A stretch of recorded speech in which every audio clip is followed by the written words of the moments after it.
Well, guys, it is that time of year again. Fixtures have been released. We can now go through the 2023-24 Arsenal fixtures.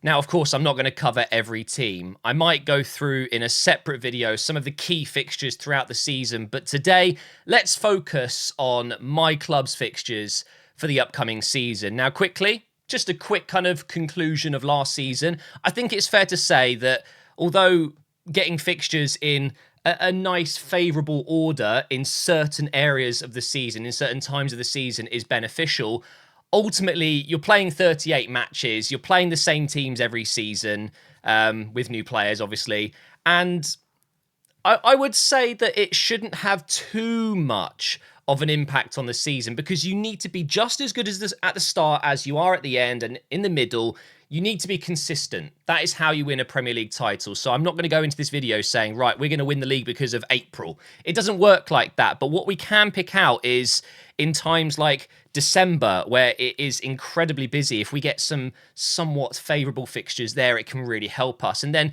looking into times which I think is probably most key, and that is March, April, May, the end of the season, the business end of the season, where typically, if you're going to win the title, that is where you need your best form. You need to absolutely kill it in those months. And that is arguably our downfall from last season, where I guess we were slightly ahead of schedule. I'm not saying that we didn't deserve to get second place and we didn't deserve to be leading the table for so long, but I think all Arsenal fans would agree that we weren't expecting that. So anyway, without further ado, let's get into the first month of fixtures. Our first game of the season in August is up against Nottingham Forest at home. That's a nice fixture, I'm not going to lie, I'm quite happy with that. Followed by Crystal Palace away, not an easy game. And I'm pretty sure, wasn't that our second game last year as well? Didn't we go? No, it was our first game, was it not?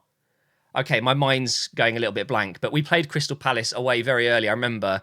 And then Fulham at home. So we're seeing 3 London fixtures in the first 3 games. That is good. Less travel. I mean, you could argue that it shouldn't be too much of an issue because players should be rested at the start of the season, but it's going to be a busy pre-season. And of course, we're going to have new signings coming in. Well, hopefully. But honestly, in terms of getting the dream start fixture, you want a home game. I think everyone would agree that starting the season at home is always a nice thing. It's a good feeling for all the fans to get there and see the new players and whatever in their new home, I guess. And to get Nottingham Forest, very pleased about that. But, there's no guarantees. Followed by Palace, then at home to Fulham. I think August, it's pretty good, isn't it? And then we go into September where we have a big one against Manchester United at home. And then for the first time, we're travelling outside of London to go to Everton on the 16th of September. So we're looking at a month of London fixtures, which is obviously very nice. And then we're back to London on the 23rd, back to the Emirates. We've got Tottenham Hotspur and then away to Bournemouth. So September is definitely a tricky month. I would say that United at home, I think, obviously it's very early days, but should be okay, right? We've got a decent run of form against them at home. Everton away is horrific. I think most Arsenal fans would agree with me and say it's one of our tricky fixtures. We lost last season. We lost the season before that, I believe. Tottenham at home, I'm not worried at all. I really do feel for Tottenham fans. I think they're going to have a tough season if Kane goes. And they've got, obviously, the new manager, Big Ange. Is that what they're calling him? The Greek-Australian manager. It's going to be a tough one for them, isn't it? And then Bournemouth away, never an easy fixture, but we did well there last season, so I'm hoping again for a good result there. But I would again say that it's not too bad, really, is it? Four games in September that you could argue are somewhat okay. It's actually the Everton away game that I fear the most there. Let's go into October. We've got 3 games. Man City at home, Chelsea away, and then Sheffield United at home. So that's just 2 games out of the first 3 months where we're leaving London. Wait. No, it's not. It's 1. Oh, no, Everton and Bournemouth. Yeah, it's 2. So 2 games out of the first, what is that? 3, 6, 10 games. Wow. We're not travelling much in the first 3 months. Now, of course, we mustn't forget we will have Champions League football. Group stage games where we could be travelling quite far. We don't know yet. but nothing crazy. Shouldn't be too much of an issue, right? Going into November, this is where fixtures start to ramp up a little bit as you go into the deep months of the winter. November doesn't look too heavy right now, but you've got to factor in FA Cup games. Well, no, Carabao Cup games. But then, Newcastle away. Not a fan of that game, although we won it last season. You could argue that we got very lucky in that first 20 minutes, 30 minutes. Burnley at home, and then Brentford away. Again, we got a really good result at Brentford away last season. I remember Fabio Vieira's goal. But Brentford away, for everyone else last season, was horrific. They are incredible at home. So hopefully we can pull out a good result there. Will be a difficult one. But going into the busiest month of the season, December is always crazy. Wolves at home, Luton away, Villa away, Brighton at home, Liverpool away just before Christmas, West Ham at home on Boxing Day, and then just before the end of the year, we go away to Fulham. Do you know what? Wolves, Luton should be winnable, right? Although going away to Luton, no one knows what that's going to be like for Premier League clubs that are so used to playing in these massive stadiums and going to a little 10,000-seater, which they're going to have some minor improvements. I think it's just, the floodlights and some of the ticketing areas, and there's a bit where you have to walk through some people's gardens, and I'm sure it will be improved. But let's face it, it's still a teeny little stadium. It's not going to feel like a Premier League game for a lot of these Premier League players that are just used to these incredible stadiums. But we should be able to go there and win, right? I think it's fair to say that Luton are going to have a really tough season unless they invest in some really good signings. Villa away, never easy, and I think Emery's got them playing some fantastic football. We just have to hope that maybe by December they're falling off a little bit. Brighton at home, yeah, not a fan of that one. Liverpool away, we never seem to win that game. We came close last season, but that was the start of the downfall, really, wasn't it? West Ham at home, I wouldn't worry too much about that, and Fulham away should be okay. Honestly, though, looking at these months so far, halfway through the season roughly, I'm quite happy. Nothing is screaming out to me as in, a run of 3 really difficult away games or, just in general, a really congested, difficult period. But of course, we're forgetting Champions League games and we're not seeing that in this. Let's move into the beginning of 2024. God, time's flying. 2 games in January, of course, all fixtures are subject to change. They could change, but for now we've got 2 games there. Crystal Palace at home, Nottingham Forest away. Thumbs up from me. Palace at home shouldn't be an issue.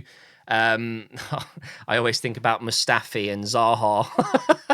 And then Nottingham Forest away, not an easy game, but I'm hoping that we'll be okay there. February looks a little bit busier than January right now. 4 games. We've got Liverpool at home. So we're playing Liverpool twice within 6 weeks. 5 weeks, roughly. West Ham away, Burnley away, Newcastle at home. Do you know what? February, I think that's going to be tough. Liverpool at home, that was the game I went to last season, the only game I managed to get to because tickets were impossible to get. One of the best experiences I've had at the Emirates. Not an easy game to win. We got the result, but West Ham away could be tricky. Again, part of the downfall from last season. We should have won that game. We had the penalty and missed it. Burnley away, we don't know how good Burnley are going to be. They were by far the best championship team. They're going to be, I think, at least mid-table next season. And then Newcastle at home. We'll see how February goes. But this, as I said, I can say how many times I want to say that fixture lists aren't everything. But let's face it, towards the end of the season, that is where everything matters most. If we're going to hit some really good form, I want it to start now. Sheffield United away, Brentford home, Chelsea home, and then Manchester City away. Not an easy month. Sheffield United, Sheffield United away. We don't know how good they're going to be, but it's not an easy place to go to. Brentford at home, we should be able to get away with that one as long as VAR behaves themselves. Chelsea at home, again, I just don't know what to expect from Chelsea next season. I do somewhat believe they're gonna be back in that kind of top 6. We'll see how they do in the window.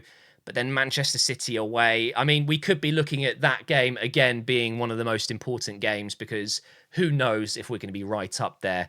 But then it ramps up even further. April, Luton at home, Brighton away, Villa at home, followed by 2 away games to Wolves and Tottenham.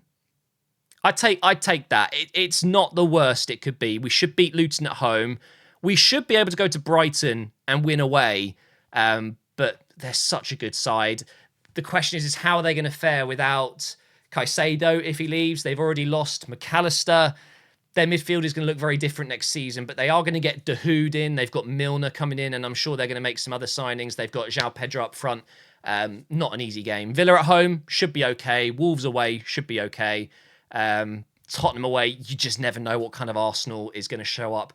My fear is that with a game like Tottenham away at the end of April, let's face it, just a couple of games to go until the end of the season, they will want to put us down a peg. They will want to stop us from potentially achieving something, whether it's a top 4 finish or first. I mean, I'm getting ahead of myself a little bit.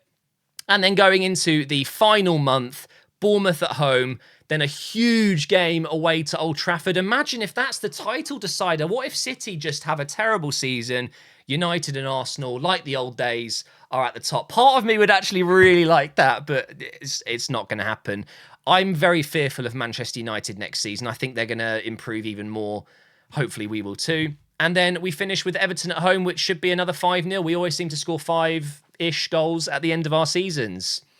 So let me go ahead and I'm gonna paint some of my most exciting fixtures. Okay, so let's pick out a couple that I'm particularly worried about first. I would say Everton away is definitely one that I'm not looking forward to. It wouldn't surprise me if we slip up there. We normally do. And of course, followed by the Tottenham at home. I mean, that's always one of the best games, but maybe I'm not fearful of that one. It's just one to note. Man City at home. Oh, wow. When you see it like this, it is actually a little bit tricky. Chelsea away is a tough one, but not maybe the most notable.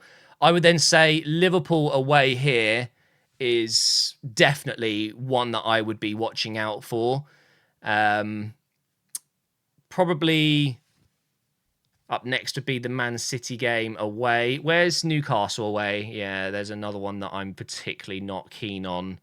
And then I'd say Old Trafford and the Tottenham Stadium. I think if I was to point out some really key fixtures during the season, it would be those. Everton away, Tottenham at home, Man City. Well, Tottenham at home, we should be fine, right? But Man City at home, Newcastle away, Liverpool away, City away, Tottenham away, and Manchester United away. I feel like all the other games, I wouldn't say they're like the most notable, biggest games. I guess you could argue that Liverpool at home is also a really tough one, but I don't want to point out too many. It's exciting, but also I'm worried because we haven't made any signings yet. It's very early days. It looks like we're close to Rice. I'm hearing reports of Havertz. Caicedo is still being linked. Castagne, the right back / left back from Leicester. But nothing's happened yet. And it's very difficult to try and predict how we're going to get on during the season. But if I was to give a prediction right now, using these fixtures that we've been given, I would like to say that we're going to have a stronger end to our season than we did last season. And actually maybe around September, October, where we looked imperious last season, almost unbeatable, is where we're going to slip up. September, October look tough. Tough months. And of course, the away game in May to Old Trafford could be key. Tottenham away on the 27th of April. My granddad's birthday, funnily enough. Hopefully, I can give him a birthday gift of me being happy of beating Tottenham. But that's it. Fixture lists for next season. I hope you're excited, guys. It's another one that I'm hoping we're going to be title contenders 2 in a row, maybe, where we're actually right up there. Let's hope so. Thank you for watching, and the Chelsea part 2 will be up later.